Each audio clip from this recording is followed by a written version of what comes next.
Welcome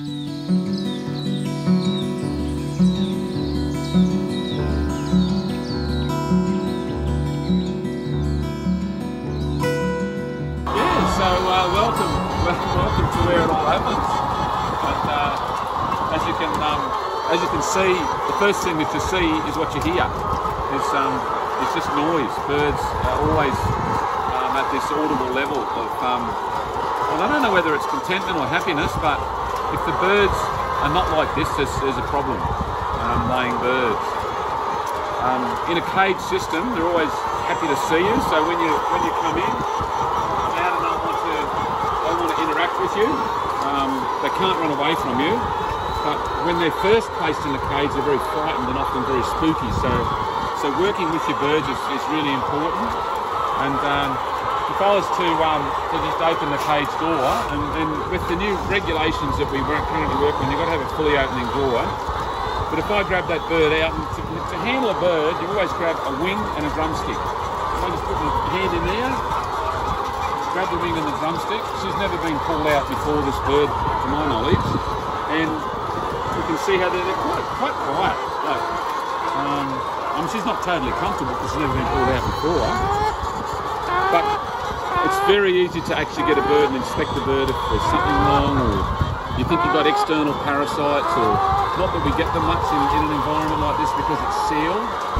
These birds are our second youngest flock, so they've still got a very, very healthy and good coverage of feather on them, and that's really important. And there's no pecking or visible, attack on the back of the bird from the ones that it's in the cage with. The other thing I find that's really important is the level of beak. Now I've just picked a bird out at random, but that's pretty typical of the beak that we want to see.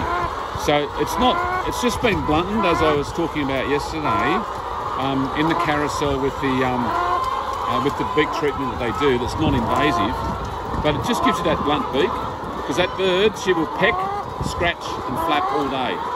And you see them there, they're just having a little peck at things. Usually the feed, the water's up behind them. There's nipple drinkers, there's food. But of course, the thing that I love about a cage system, apart from them being able to be kept in an orderly way, is the fact that the manure is underneath the birds on a manure belt, and that manure gets taken out twice a week. And we saw with the compost up there what we do with it, but the beauty of the system is that you can get it out so easily, and we get it out 3 times every 2 weeks. So Monday, Friday, the following Wednesday, Monday, Friday, Wednesday, except for public holidays where we change it around.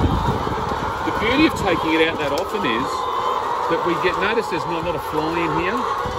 In our old chook sheds, we used to do the old Aussie salute all day with flies, and so operating in an environment without flies, without dust, and pretty much without odour is something that it was foreign to us until we put this new system in.